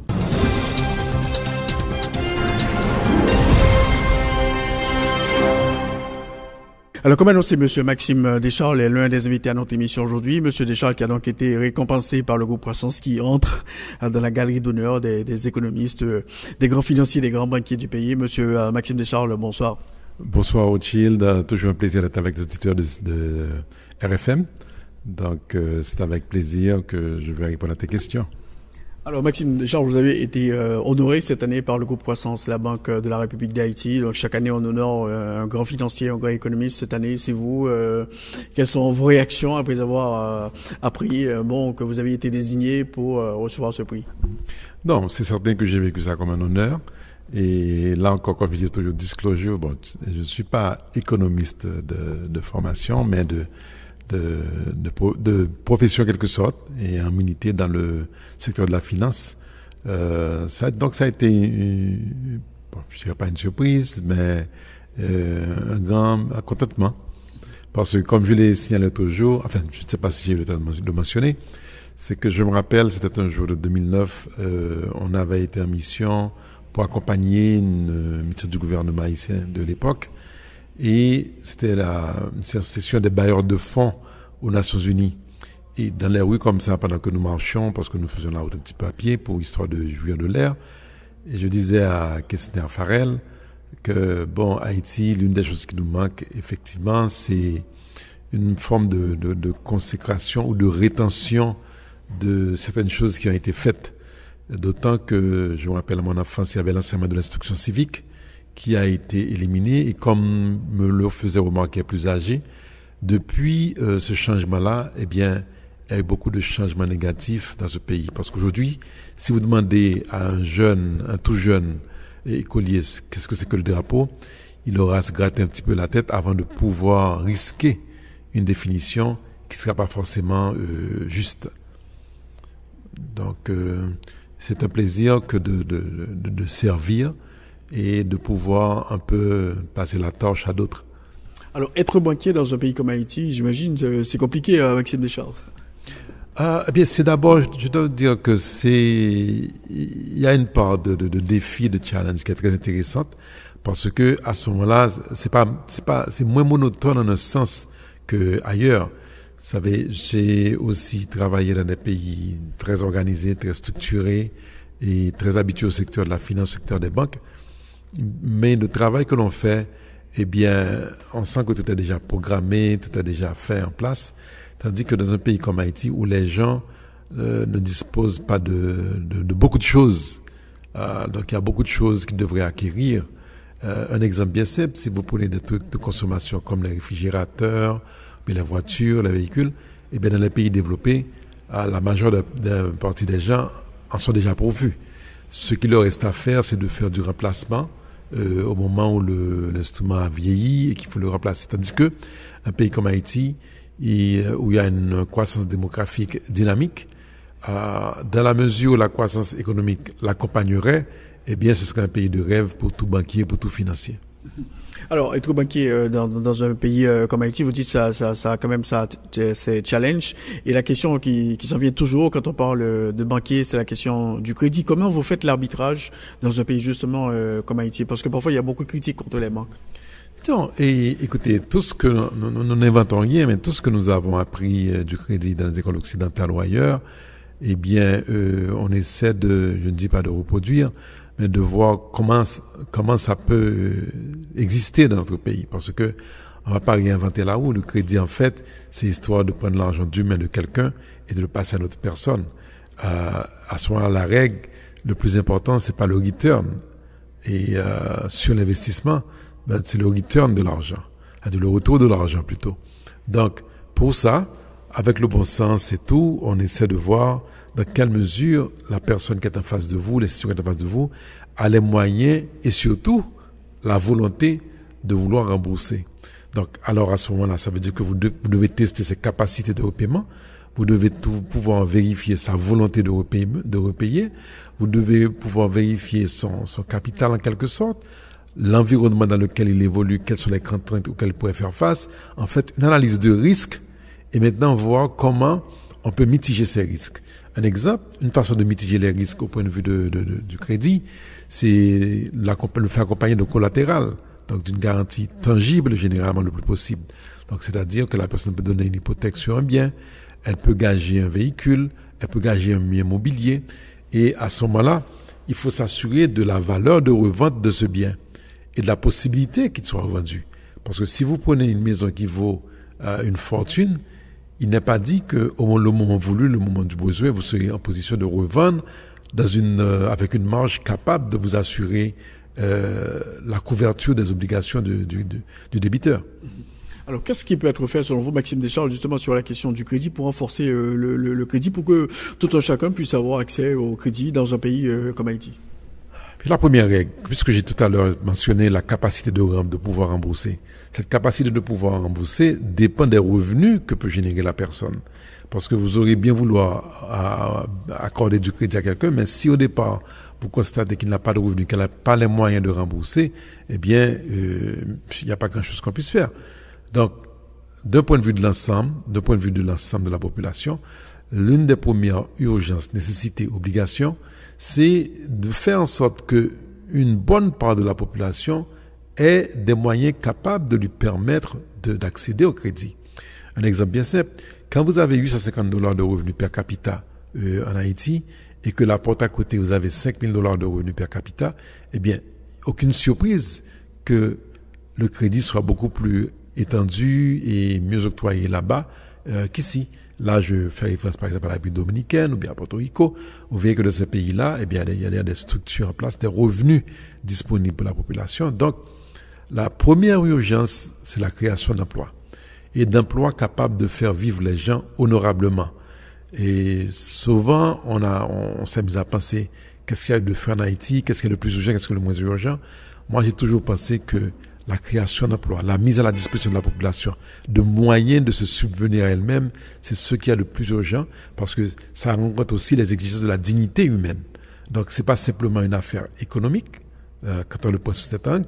Et je suis fortement persuadé qu'en Haïti, le vouloir le repayer, c'est pas repayer un crédit, c'est pas ce qui manque. Mais là, on aura beau dire, beau faire, si vous n'avez pas les moyens, les revenus pour pouvoir repayer, vous ne pourrez pas repayer. Alors, quand les gens disent les banques ne prêtent qu'aux riches, que pouvez-vous répondre? Bon, premièrement, ça dépend de ce qu'ils ont comme définition de riche. Si pour eux est capable de rembourser un prêt établi que vous êtes riche, eh bien, alors c'est une définition très large. Donc, je pense que c'est une expression effectivement qui reflète une image, qui fait la distinction entre ce qui, pour bien comprendre ce que je disais tout à l'heure, ce qui dégage des revenus et ce qui ne dégage rien. Parce que celui qui a quelques revenus, tant soit peu, eh bien, au moins il a déjà un pied, je pourrais dire, à l'escalier pour pouvoir gravir les échelons. Mais si vous n'avez rien, eh bien, on aura beau dire, beau faire, on ne pourra rien faire. Alors, pour la création d'emplois, quand même, il faut améliorer l'environnement, ça c'est clair. Eh bien, l'autre jour, j'ai mentionné dans ma boîte, pour créer des emplois, il faut mettre l'investisseur en confiance. Si vous vous rappelez d'une époque, je ne sais pas si vous l'avez connue, mais les époques troubles de Duvalier-Père notamment, tous ceux qui investissaient, la première urgence, c'est de pouvoir générer un retour sur investissement qui puisse le permettre de rentrer le capital le plus vite possible. Parce que le lendemain, le demain matin, vous pourriez être expulsé du pays, exilé ou n'importe quoi. Donc, vous n'auriez pas le temps, vous n'avez pas la mesure du temps pour pouvoir rentrer votre capital. Donc, si vous voulez à ce moment-là générer des retours importants sur une courte période, ça veut dire que les prix de ce que vous produisez ou vendez, eh bien, seront très élevés. Tandis que dans les pays où il n'y a pas ce risque-là, eh bien, les gens peuvent se permettre d'amortir leurs coûts de capitaux. C'est des périodes très longues, 20 ans, 30 ans. Mais aller demander à l'époque à quelqu'un sous la période instable, la période de, je peux dire, mouvement du Duvalier, d'espérer 20 ans pour être un capital, eh bien, c'était pas très rassurant. Vous savez, c'est là l'opportunité de répéter que l'intérêt est à la hauteur du risque. Donc, si vous considérez que vous allez faire face à un risque vis-à-vis de ce que vous investissez, eh bien, vous allez exiger, vous allez vouloir obtenir un meilleur rendement sur votre capital. Alors, le sommet de la finance a été axé justement sur le thème de l'immobilier, financer l'immobilier en Haïti. Comment faire, Maxime Descharges? Financer l'immobilier, je me rappelle d'une étude que l'économiste Peggy Boisson avait faite, où il soulignait que même à 0% d'intérêt, donc ça veut dire 0 coût sur le loyer de l'argent, eh bien, même ça, il n'y a pas beaucoup de gens qui pourraient accéder à un crédit immobilier. Parce que, pour revenir à ce que je disais tantôt, si la personne n'a pas les moyens, même avec un cadeau pareil, une subvention pareille, 0% d'intérêt, elle n'aurait pas les moyens de rembourser son crédit. Par contre, il y a beaucoup d'autres choses qui peuvent être faites et qui doivent être faites pour diminuer le coût du financement de l'immobilier. Je l'ai mentionné l'autre jour, il faut qu'il y ait une certaine sûreté, une certaine garantie en matière de la propriété du bien foncier lui-même.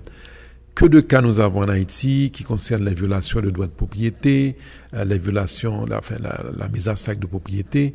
Même des professionnels, des notaires sont victimes de la chose.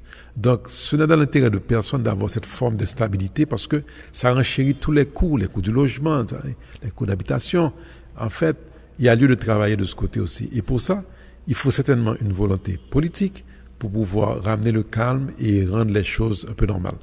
Deuxièmement, en termes encore de garantie, de ce côté par rapport à ce problème, il y a toujours une possibilité de mettre en place ce qu'on appellerait une assurance sur titre. Ça veut dire que de la même façon que vous assurez votre véhicule contre des accidents, ce risque accident, eh bien, à ce moment-là, on pourrait assurer le droit de propriété, les titres qui les consacrent, mais on pourrait prendre assurance pour le cas où il y aurait une perte, une contestation quelconque, une erreur professionnelle, eh bien, qui garantirait à l'individu qu'il ne perd pas son argent. Ce sont deux choses. Ensuite, les moyens utilisés pour financer le crédit. Vous savez, là-bas, on finance le crédit immobilier sur 30 ans. Donc, ce qui donne à la personne une vie pour pouvoir faire face à ces obligations-là. Eh bien, pour ça, il faut des instruments financiers longs. Or, ce que nous avons comme instruments financiers en Haïti, comme matière première, je veux dire des banques, c'est des liquidités courtes. Ça veut dire des dépôts à vue, genre dépôt d'épargne, compte courant, et en fait, ce serait très dangereux de financer l'immobilier avec des comptes courants. Mais par contre, il y a des fonds à placement long, et même nos dépôts à terme, généralement, le terme est de maximum 1 an.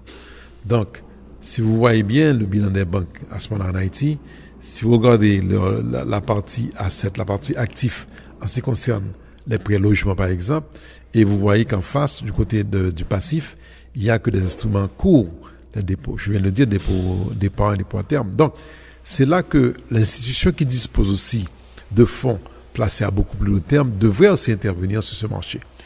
Par exemple, les fonds des compagnies d'assurance. Donc, dans d'autres pays, les assurances jouent un grand rôle en matière de financement de l'immobilier. Donc, on pourrait faire tout un éventail comme ça, qui a déjà été dressé en fait, parce que c'est pas la première fois que ce pays-là subit une radiographie en quelque sorte entre les domaines. Les études sont là, elles existent, les solutions à proposer et autres. Maintenant, ce qu'il faut en plus, c'est la volonté et surtout encore la création d'emplois. Donc selon vous, à travers la création d'emplois, donc ça pourrait booster notamment le crédit immobilier en Haïti, bien sûr avec l'amélioration de l'environnement. Et beaucoup d'autres choses, et simples aussi. Notre façon de concevoir le logement, bon, je l'ai déjà dit à l'audience Caribé, notre façon de concevoir le logement devrait être aussi repensée, parce que chaque individu veut construire ce que les Américains disent le custom-made house, ça veut dire une maison sur mesure. Automatiquement, ça renchérit les coûts, parce que à ce moment-là, vous ne faites pas appel à une fenêtre standard, vous ne faites pas appel à une porte standard, vous ne faites pas appel à dire que donc on va fabriquer ça pour vous spécialement. Donc, d'une maison à une autre, vous verrez que les portes sont de dimensions différentes. Et pour prendre cet exemple simplement, tandis que quand quelqu'un peut, aux États-Unis par exemple, on me dit pour simplement choisir une porte et voilà, c'est fait, parce qu'il y a des mesures standards, eh bien, ça diminue les coûts. Ça n'interdirait pas à quelqu'un d'avoir un custom-made house. Cependant, la grande partie de la population pourrait plus facilement faire face à ces coûts-là.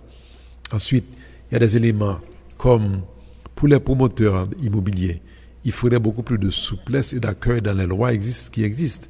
Quand vous prenez que la législation sur les loyers interdit par exemple l'augmentation des prix, eh bien celui qui investit dans l'immobilier se verrait condamné à ne pas pouvoir faire face à l'inflation. Alors que traditionnellement et par principe, l'immobilier c'est une valeur refuge contre l'inflation. Donc on pourrait multiplier les exemples et comme je viens de dire Rothschild, ce recensement a déjà été fait. Nous n'allons pas réinventer la roue. Ouvrons les rapports, ouvrons les livres, les documents et les solutions sont là. Alors Maxime Deschamps, justement, toujours pour ce qui concerne la question des banques, vous l'aviez dit, et les menaces continuent de peser sur Haïti en ce qui concerne le non-respect de certaines normes. Là, je vais essayer de clarifier pour une énième fois ce que dit Affaires ce micro. Les gens, enfin, nous avons cette pratique en Haïti que quand il y a une perspective dangereuse, un danger en vue, bon, eh bien, c'est la grande mobilisation, on se met, bon, et puis voilà. Et une fois qu'on a résolu un problème ponctuel, on pense que le problème est éteint à tout jamais. Ce n'est pas vrai. La chose fondamentale, c'est que le monde dans lequel nous vivons, il a évolué, il a changé. Tout au moins depuis septembre 2011. Depuis, vous savez, les normes internationales ont changé. Et l'ensemble, la communauté des nations s'est dite, et des États s'est dit, écoutez, nous allons mettre en place une certaine norme de règles du jeu qui devraient nous protéger. Maintenant, ceux-là qui veulent venir à bord, eh bien, ils viennent à bord. Ceux-là qui ne viendront pas, eh bien, nous ne ferons pas affaire avec eux. C'est aussi simple que ça. Et l'autre jour encore, je lisais un livre que je recommanderais plus de le lire qui s'appelle Treasury Wars, okay? Où un officiel américain de l'administration de du département du Trésor américain, expliquait comment ils en sont venus à l'idée d'utiliser l'économie, de manière générale, pour pouvoir protéger leurs frontières, assurer leur sécurité. Et je me rappelle, quelque part, il dit dans l'ouvrage, nous sommes en guerre, mais une guerre qui est d'abord économique. Nous devons utiliser les soins économiques pour notre protection. Et cette protection-là, elle vise en quelque sorte à dire, écoutez, si vous ne mettez pas en place des normes et des principes, des systèmes qui puissent faire en sorte que l'argent sale, et à cela il se réfère à l'argent de la drogue, il se réfère à l'argent qui finance le terrorisme, l'argent qui finance le proxénétisme et tout le reste, eh bien, si vous ne mettez pas en place des mécanismes qui protègent, eh bien, vous risquez de nous contaminer. Et nous le savons tous, une chaîne n'est forte que par son maillon le plus faible. Donc, prenons le cas d'Haïti. Le reste de la Caraïbe aura beau mettre en place des structures qui la protègent, mais s'il y a un maillon, un mauvais élève de la classe qui fait partie du jeu, eh bien, il risque de faire casser la chaîne, il risque de contaminer les autres. Donc, personne ne veut de ça, en quelque sorte. Donc, la façon dont ça fonctionne, on se dit, écoutez, si vous n'êtes pas capable d'observer les règles du jeu, eh bien, désolé, nous allons vous mettre à côté. Et je me rappelle, à une réunion, à laquelle j'avais participé au graphique, c'était un peu ce qui avait été dit par l'un des délégués. Il dit, écoutez, nous avons beaucoup de sympathie pour Haïti, nous sommes très sensibles aux problèmes qu'il confronte et tout le reste. Cependant, c'est à Haïti de savoir si elle fait partie de la communauté des États. Bon, je t'assure, Rothschild, quand il a dit cette phrase, eh bien, ça a fouetté tout mon sens civique, mon orgueil haïtien et tout le reste. Mais c'est en fait aussi une réalité. Ou bien nous acceptons de jouer les règles du jeu, ou bien nous faisons le choix à ce moment-là, s'ils ne l'acceptent pas, de sortir de cette communauté. Alors, il y a de nouvelles réunions qui sont prévues bientôt et la situation reste toujours très compliquée pour Haïti. Tous les 6 mois, il y a ce qu'on appelle une plénière du GAFIC, où tous les représentants se réunissent. Donc, ce groupe d'action financière de la Caraïbe, à ce moment-là, analyse l'état d'avancement, les progrès réalisés par l'ensemble des pays par rapport à une évaluation qui aurait été faite de leur situation il y a quelque temps. Or, je dois te dire, Rothschild, malheureusement, et j'oublie encore la date de l'évaluation pour Haïti, je crois que c'était 2010, eh bien, de cette date-là aujourd'hui, nous n'avons pas fini de corriger les éléments qui avaient été notifiés dans ce rapport, alors que beaucoup de pays en sont déjà à leur 3e évaluation et que les systèmes ont déjà changé. Et maintenant, ça ne se limite pas aux questions de lutte contre le blanchiment des avoirs. Il y a aussi, pour faire partie du jeu international, des règles qui concernent maintenant le FATCA, le Foreign Asset Tax Compliance. Il y a aussi des règles qui concernent le non-financement du terrorisme. Bon, tout ce paquet-là est regroupé sur la prescription de ce qu'on appelle la conformité. Donc, est-ce que le pays est conforme par rapport à un certain nombre de règles qui ont été édictées? C'est là la chose.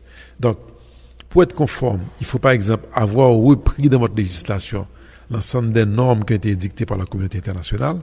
Et aussi, il faut avoir démontré que vous êtes capable de, comme ils disent en anglais, d'enforce, de mettre en application ces lois que vous auriez intégrées dans votre législation. Et ensuite, il faut être capable de prouver que, au bout du compte, ayant appliqué ces lois, vous avez été capable de sanctionner des individus qui sont, disons, en dehors des règles du jeu. Ça se résume à ça. Or, dans le cas d'Haïti, par exemple, il y a un ensemble de modifications que nous devrions dû faire dans nos législations respectives. Bien sûr, nous avions eu à passer une loi anti-blanchiment, mais dans le code pénal haïtien, il y a des dispositions qui existent et qui vont à l'encontre de ces nouvelles donnes. Par exemple, à l'époque où notre code pénal avait été adopté, il n'y avait pas encore ce qu'on appelle l'école de crime blanc.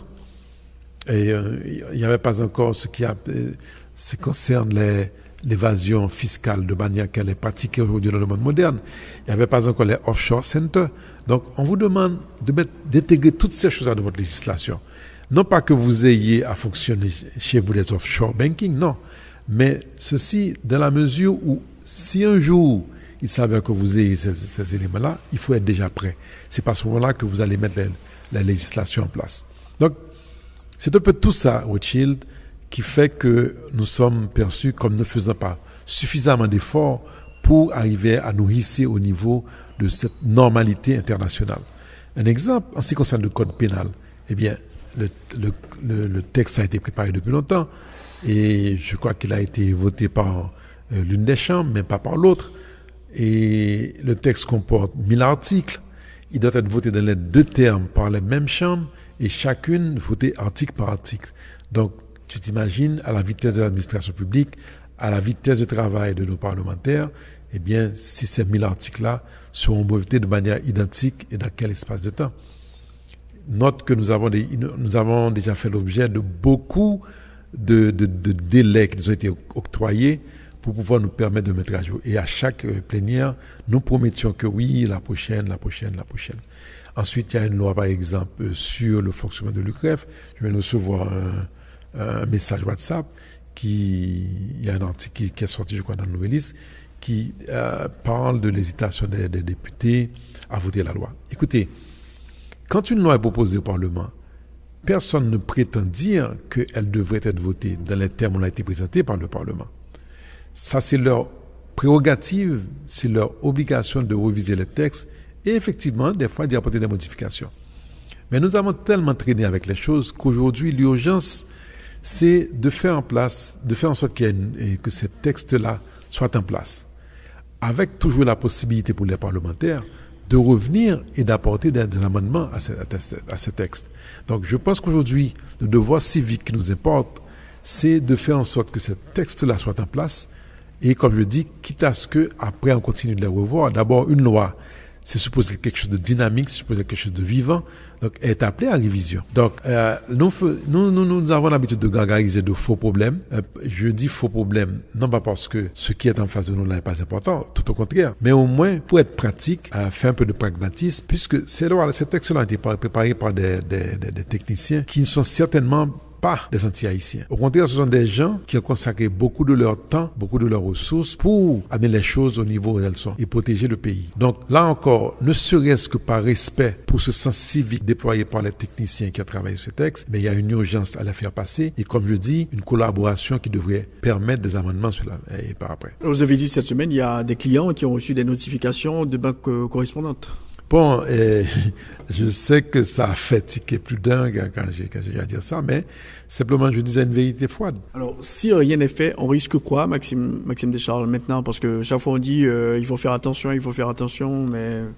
Mais Rothschild, je ne veux pas être comme un annonceur celui qui fait peur ou bien autre, mais je dis simplement, soyons responsables, regardons les choses en face. On a un exemple de ce qui est arrivé au Belize, à d'autres pays pareils, et je peux te dire qu'ils en ont bavé en termes de coûts additionnels et autres. Donc c'est ça, en fait, même maintenant une voix qui crie dans le désert peut-être, c'est ça je crois qu'il importe de répéter, de dire à la population que, attention, nous devons faire nos devoirs de citoyens, et chaque citoyen haïtien est abouché avec connaît au moins un parlementaire ou autre, et connaît quelqu'un de l'exécutif. Donc, à les moyens, je peux dire, d'influer sur les choses. Donc, c'est pas de dire simplement que les parlementaires n'ont pas fait ci, n'ont pas fait ça, mais les citoyens, eux aussi, doivent s'engager et non pas laisser la tâche à quelques-uns de monter au créneau pour tirer la sonnette d'alarme. Pour terminer, comment vous voyez l'avenir de l'économie nationale, Maxime Descharles? Bon, pour dire les choses rapidement, c'est qu'il y a une réalité à laquelle nous faisons face, c'est que les différents budgets de notre pays ont été soutenus à tour de bras par l'aide internationale au fil des ans. Or, nous savons que c'est quelque chose qui se raréfie de plus en plus. À un moment donné, le budget de l'État s'était financé à hauteur de 65% par l'international. Et ensuite, récemment, une bonne partie de cette aide-là était financée par le Venezuela. Alors nous savons dans quelle situation se trouve le Venezuela aujourd'hui. Donc nous savons clairement que cette forme d'assistance que nous avions, elle ne sera plus, pour dire les choses crûment. Donc je pense qu'il y a là l'opportunité d'avoir, dans cette crise-là, il y a là l'opportunité pour nous de prendre un certain regain et d'avancer vers le positif. Savoir, là encore, revenons à la chose, création d'emplois, cadre propice à l'investissement. Et c'est pourquoi l'autre jour, j'ai mentionné cette nécessité que j'avais vu tout au long, qu'il y a d'améliorer un cadre légal, un cadre juridique, un cadre social propice à l'investissement, de telle manière que nous puissions créer des emplois et faire avancer l'économie haïtienne sur la voie de la croissance. Merci beaucoup, Maxime Descharles, d'avoir été l'un des invités à notre émission aujourd'hui. Merci beaucoup et encore une fois, compliments. Merci Rothschild et merci à toi parce que tout au long, tu nous as accompagnés avec ces interviews qui ont permis de diffuser, de partager avec les autres. Et j'en profite aussi pour saluer l'ensemble du public. Il y en a beaucoup qui ont été responsifs, je dois dire.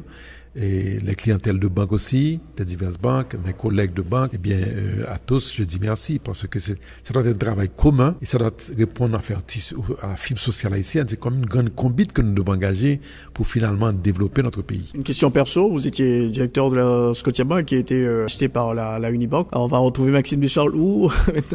Eh bien, bon, je dois dans le moment m'accorder un certain, je ne dis pas un congé sabbatique, mais un moment de réflexion parce que j'envisage d'autres choses. Donc, c'est vrai, je ne me retirerai pas de la scène, je continuerai toujours à apporter ma contribution à l'avancement du pays de manière les plus simple possible qui soit. Encore une fois, merci beaucoup.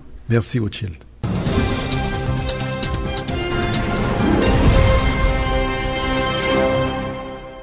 Alors, vous suivez l'émission Enjeu, donc comme annoncé notre troisième invité, le professeur Franz Lecomte, qui nous parle des États-Unis d'Amérique. On va faire le point sur la situation aux États-Unis, 100 jours après l'arrivée de Donald Trump à la présidence américaine. Professeur Lecomte, bonjour. Bonjour, c'est un plaisir d'être avec vous. Enfin, on partage le micro encore aujourd'hui. Oui, les 100 jours, c'est un thème, si vous voulez, assez populaire ici aux États-Unis et de par le monde. Et puis nous pouvons dire que, enfin, ce président-là, le président Trump, s'est révélé toujours fidèle à son habitude, c'est-à-dire de pouvoir donner des signaux tout à fait contradictoires. Et il a même dénoncé l'aspect tout à fait ridicule de ce mouvement traditionnellement fort, tout en s'auto-congratulant. C'est une sorte d'auto-félicitation pour 100 jours, entre guillemets, d'accomplissement historique. Bien sûr, alors, il y a ce monsieur-là qui exagère presque toujours. Mais de toute façon, la 100e journée de Donald Trump, eh bien bon, d'après lui encore, entre guillemets, c'est un début de mandat très, très productif. Et puis, il y a des publications, on lui a consacré, si vous voulez, des entrevues, il parle de tous les accomplissements, si vous voulez, du gouvernement. Bien sûr, il y a beaucoup de doutes. On peut pas le croire entièrement parce que depuis quelques jours, depuis quelques mois, il y a une sorte de mythomanie, si vous voulez, qui s'exerce en politique, non simplement en politique américaine, mais je crois que c'est un danger, c'est un péril, si vous voulez, politique, tentative d'explication, où il y a des faits alternatifs, justement, c'est une création, si vous voulez, du groupe de Trump.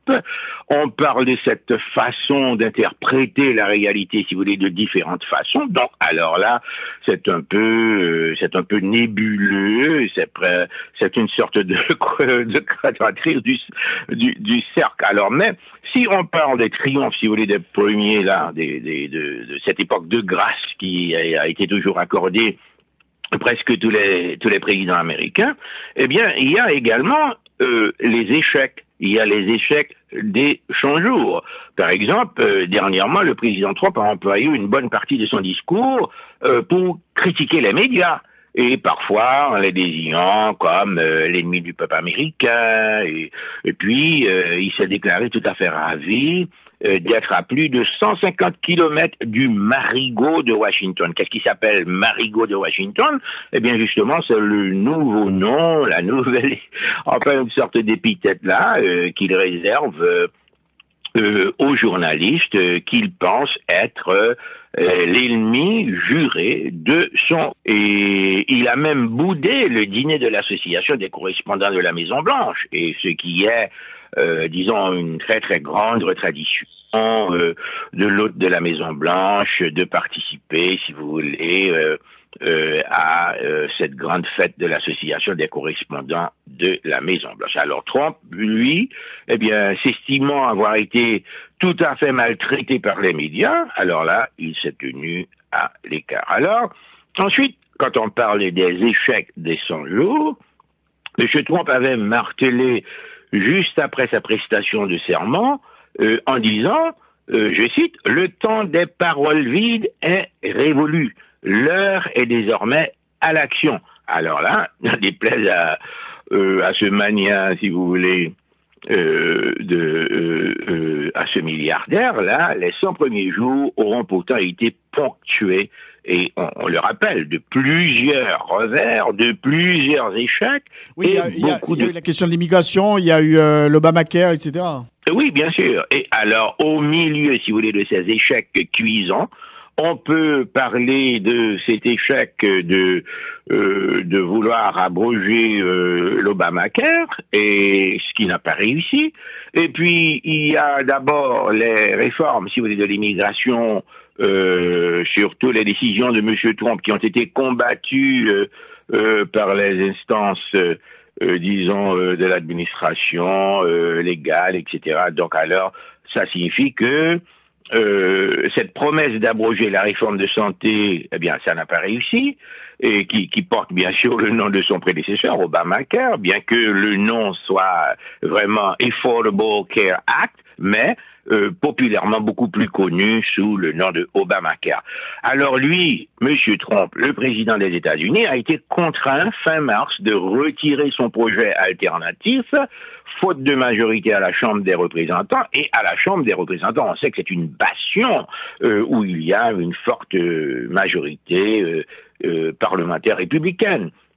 Donc, au Sénat, ben, il y a encore d'autres problèmes, bien qu'il y règne une petite majorité relative parlementaire républicaine, mais on peut pas faire tout ce qu'on veut au Sénat, malgré, les patrons, si vous voulez, du Sénat. Eh bien bon, bien sûr, malgré. Ce sont des républicains, et des républicains jusqu'au boutiste.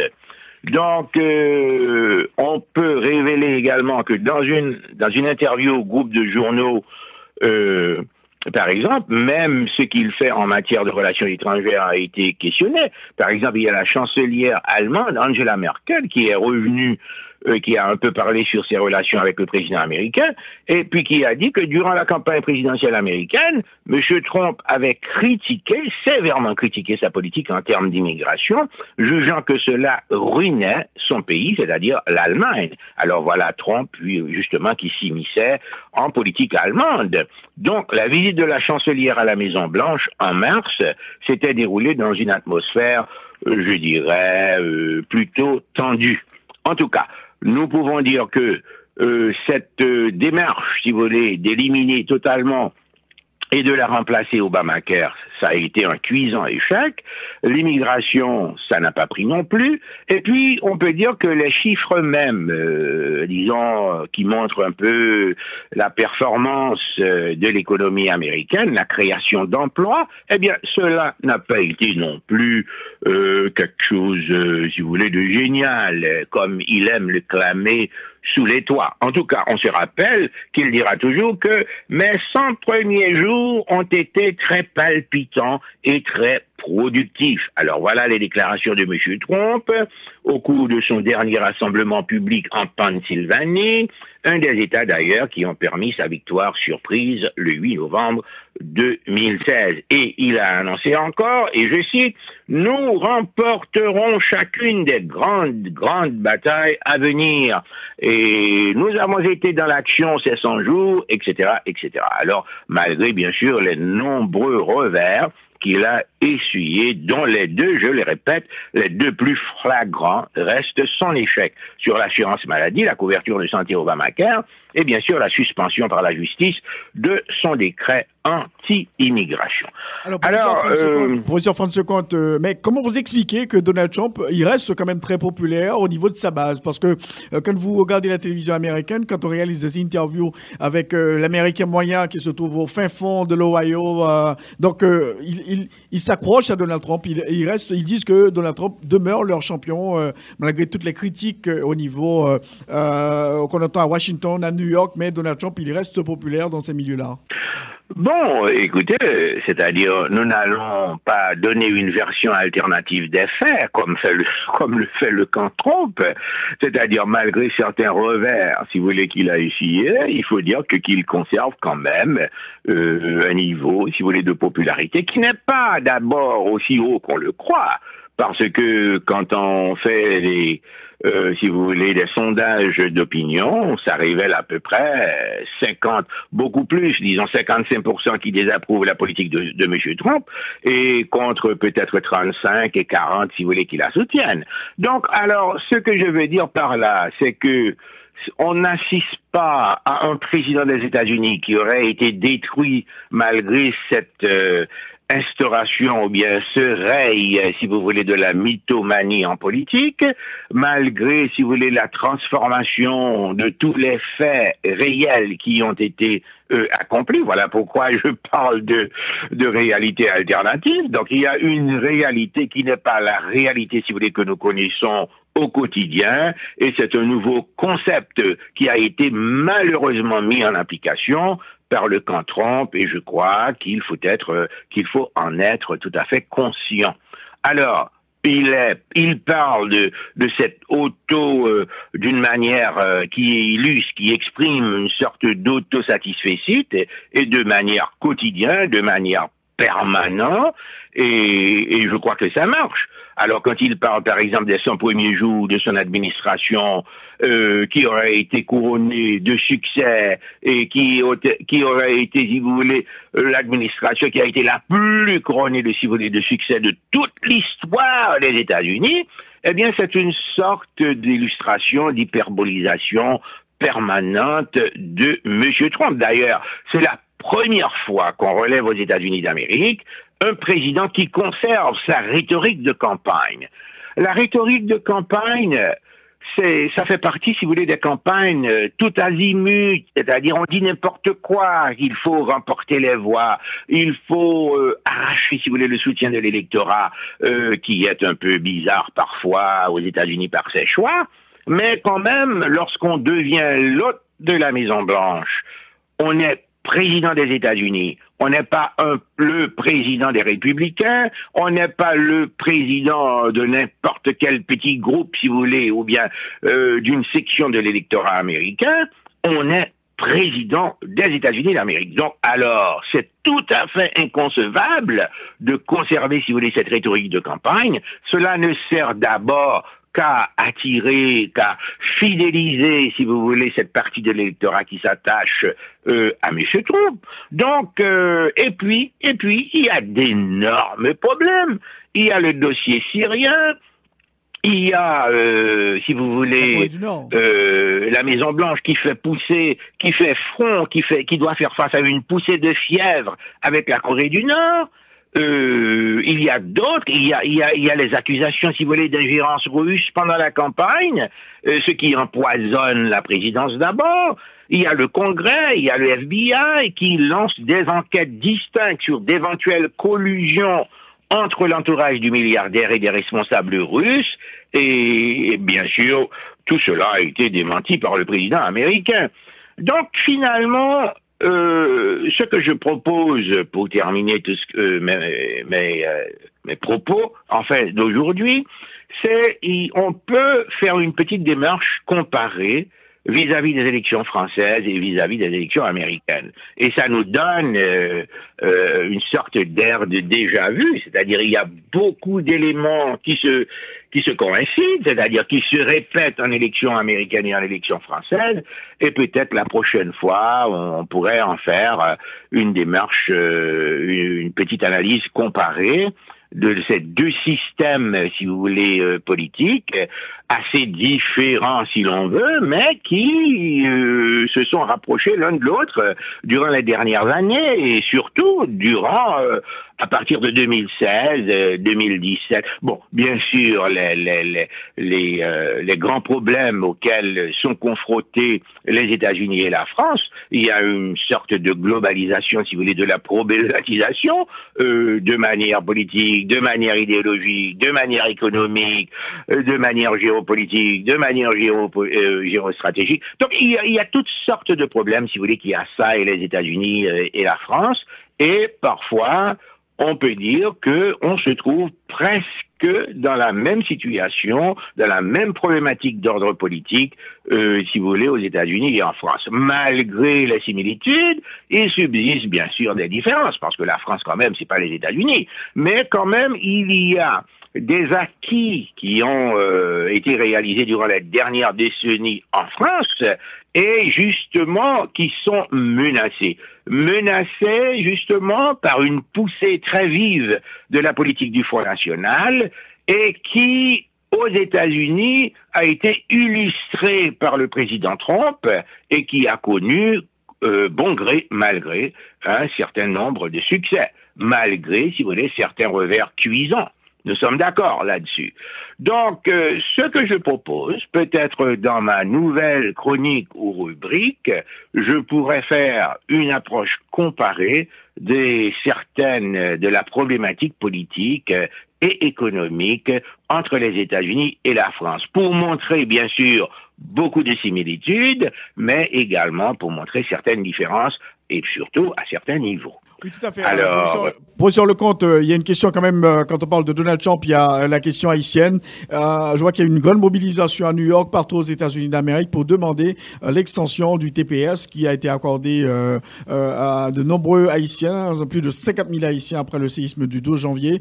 Elles sont pensées que l'administration Trump va finir par renouveler, étendre le TPS au bénéfice de cette communauté haïtienne. Bon, ce qui parle de la politique appliquée de manière générale par Donald Trump à la Maison-Blanche ne voit pas en Donald Trump quelqu'un qui aurait été victime peut-être d'un certain vide d'ordre idéologique. Monsieur Trump, c'est quelqu'un qui est, j'avoue, très intelligent, parce qu'il comprend, c'est-à-dire la direction que prennent les événements, et il s'y enfonce.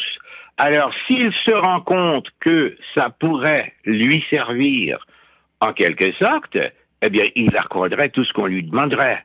Mais s'il se rend compte qu'il irait en vent contraire, c'est-à-dire à cette poussée massive anti-migratoire qui secoue les États-Unis, qui victimise, si vous voulez, les États-Unis, parce que quand je dis ça, victimise, c'est fort, mais il faut comprendre que la terre d'Amérique a été toujours perçue comme une sorte de terre généreuse d'accueil, ou qui vous accorde cette possibilité parfois que vous n'avez pas dans votre terre, c'est-à-dire de grandir, de réaliser votre rêve, que cela soit le rêve haïtien. On peut réaliser le rêve haïtien aux États-Unis, on peut réaliser le rêve américain, ça devient bien sûr le rêve américain, mais tout ce que je dis, c'est que Donald Trump n'a pas d'idéologie, si vous voulez, première, c'est-à-dire si, comme homme, animal politique, intraitable, puissant, disons parfois même, bien que j'hésite à le dire, génial, mais c'est quelqu'un qui va avec le vent, la direction du vent. S'il découvre que ce serait bien, que ça lui apporterait, si vous voulez, quelques gains politiques, d'accorder tout ce qu'on lui demande, que cela soit vis-à-vis d'Haïti ou vis-à-vis des Haïtiens ou vis-à-vis d'autres gens qui voudraient venir aux États-Unis, il le ferait volontiers pour justement en retirer quelques points. Mais si en même temps il découvre que accorder tout cela aux Haïtiens, ce serait contraire, si vous voulez, au sondage d'opinion, et cela convertirait beaucoup de gens contre lui, il ne le ferait pas. Alors voilà comment caractériser Donald Trump. C'est quelqu'un qui frappe fort, mais c'est quelqu'un qui suit la direction du vent, c'est-à-dire la direction dans laquelle tout le monde se lance. On veut qu'il fasse ceci, il le fera. On ne le voudra pas, il ne le fera pas. Et malgré ces grandes déclarations tout azimut, croyez-moi si vous voulez, Donald Trump ne va qu'avec le vent. Alors même si est-ce que vous souhaiteriez quand même, comme Étienne, la mobilisation? Il y a beaucoup de sénateurs, de républicains, de démocrates qui ont pratiquement adressé des correspondances à Donald Trump pour demander l'extension du TPS. Bon, en tout cas, comme j'ai dit, je crois pas qu'il se soit déjà fixé sur ce qu'il y a à faire, malgré, disons, les conseillers qui sont pas vraiment de très bons conseillers, parce que tout est idéologisé maintenant aux États-Unis. Les États-Unis, c'est l'un des pays, si vous voulez, les plus victimes, les plus grandes. Les États-Unis deviennent la plus grande victime, si vous voulez, de la prolifération en politique. C'est-à-dire tout ce qu'on remarque ces jours-ci, c'est qu'il y a une très forte polarisation en politique aux États-Unis. Et ce que je vois, ce que je constate, ce que je relève, et de façon tangible, palpable, visible, chiffrable, c'est que les États-Unis, vraiment, sont devenus la victime, la plus grande victime politique de la polarisation. Et c'est bien... Et enfin, c'est quelque chose qui va vraiment détruire l'opinion et surtout la perception généreuse qu'on avait, si vous voulez, des États-Unis d'Amérique. Alors, pour terminer, pour dimanche prochain en France, est-ce que vous tablez sur une victoire d'Emmanuel Macron ou une victoire de Marine Le Pen? Je crois que jusqu'à présent, d'après les sondages d'opinion, malgré le danger ou les dangers qui menacent le camp Macron, c'est-à-dire presque la France tout entière, je crois que jusqu'à présent, malgré le péril du Front National, malgré la force, si vous voulez, du Front National qui est devenu le premier grand parti politique français, parce que les partis traditionnels ayant été écartés, cela laisse la place à l'improvisation. Bien sûr, le FN ne fait pas d'improvisation. Le FN, c'est un parti qui devient de plus en plus fort, malheureusement. Et puis, il y a le mouvement En Marche de M. Macron, qui semble avoir gagné quelques points, si vous voulez, dans les sondages d'opinion. Mais en tout cas, je crois que l'affaire n'est pas dans le sac. On peut pas prédire avec netteté ce qui va se passer, mais il y a des choses quand même qu'il faut pouvoir relever de la réalité politique française et à la surface, si vous voulez, de l'actualité.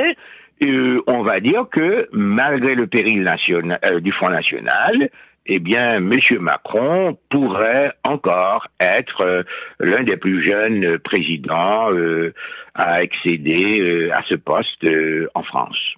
En tout cas, je vous dis bon dimanche et bonne semaine. D'accord. Merci beaucoup, professeur Lecomte, d'avoir été l'un des invités à notre émission aujourd'hui. Merci beaucoup. Bon dimanche. Au revoir. C'est donc la fin de l'émission Enjeu. Merci de l'avoir suivi. Nous avions eu comme invité le professeur Montferrier d'Orval, le banquier Maxime Descharles et le professeur Franz Lecomte. Et juste avant de partir, je tiens à présenter mes condoléances émues à tous les membres de la famille Widmeyer et à toute l'équipe de Radio Métropole suite à la disparition du fondateur de la station Herbie Widmeyer qui a été toujours là pour nous guider. Encore une fois, merci Herbie, merci Mobilin, dont les funérailles seront chantées mercredi à 10h en l'église Saint-Pierre de Pétionville. Je signale que cette émission sera reprise à 4h et à 9h sur RFM 104.9, rfmhaiti.com et aussi sur TuneIn Radio. Bon dimanche à tous et à toutes. Au revoir.